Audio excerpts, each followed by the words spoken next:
Hi, my name is Jay. I'm with Virland Chainworks, Principal Consultant, and I once again have another show and tell I'd like to share with you. You see the back of my screen here. Um, I've had multiple posts about semantic searches and showed a little bit of how to do analytics with some crypto information. And then I thought, let's put together something that might have some use for some people. And so I wanted to kind of share this. Um, it's essentially basically a simple application of investment research, mainly focusing on tokens. But I did the semantic search, so I wanted to show you this, and then I'll just quickly go over where the code is, and you'll see the GitHub repo for this.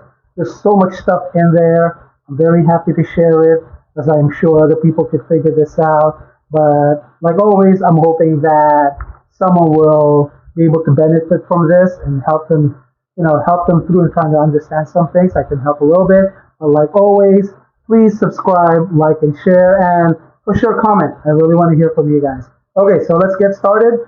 Here's the application. So remember the semantic search that I did. I was using Python PyQt Qt5. Well, I wanted to just put this on the web. Now, I did not do this with React. I wanted to just make it simple vanilla HTML JavaScript. So semantic search, everything is running in Postgres database. I've already done that work. All of that is also, of course, in the repo. So, I wanted to just quickly test this to say, what are people saying about ETH and BTC? Question mark, don't really need the question mark. Let's go ahead and ask Virland. And, it's something close to it. Bitcoin just moves this fast now. Obviously, you're clueless. So, it's Twitter, right? How many more?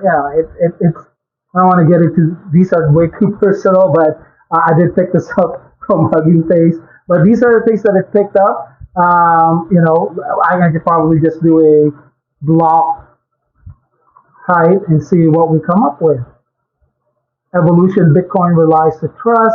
And these are, you may not see the word hype, but looking at the code, these are the challenging things when it comes to semantic searches and vectors, that these are numbers that are basically really close together. And of course, I can get more sophisticated to actually make sure that each synthesis, the numbers and the vector values really are very equal to each other, okay, or close to it. So the mechanics are there. You can always expand on that. These are very simple. But what I'm really excited about is we scroll up here.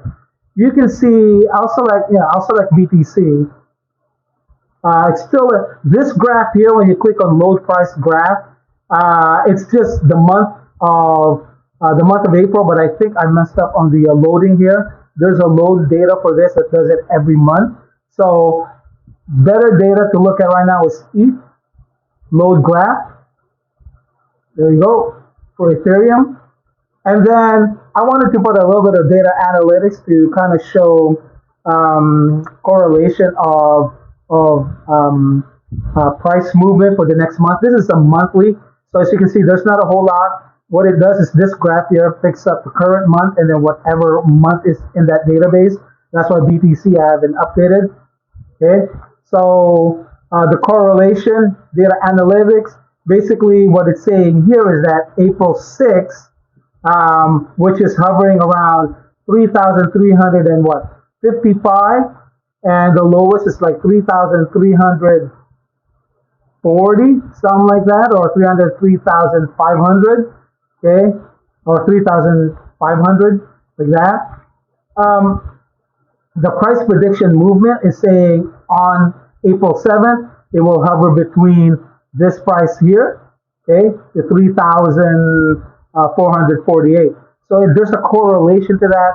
Now, of course, you need to add a little bit more context to this, like simple moving averages, the average volume, and some sort of sentiment analysis type of things to make this more accurate. But certainly all of the mechanics are in there. And just to quickly, just go through the code here.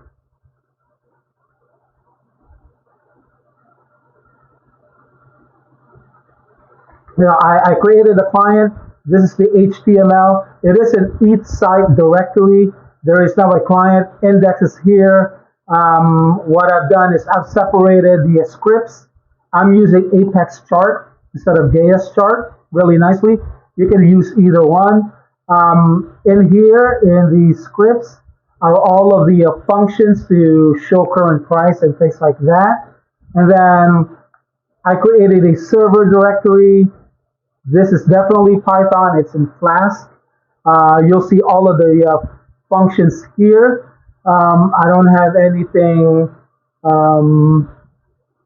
There's no OpenAI. I haven't used that yet, but I do plan and intend to. So hopefully this will help you kind of get started, spark up ideas. And again, I would really love someone to join me and try to improve this. Always looking. So again, I'm going to thank you. Please continue watching, share, subscribe, and like. And yes, please comment. I really want to hear from you guys. Okay, thank you again. We'll see you later.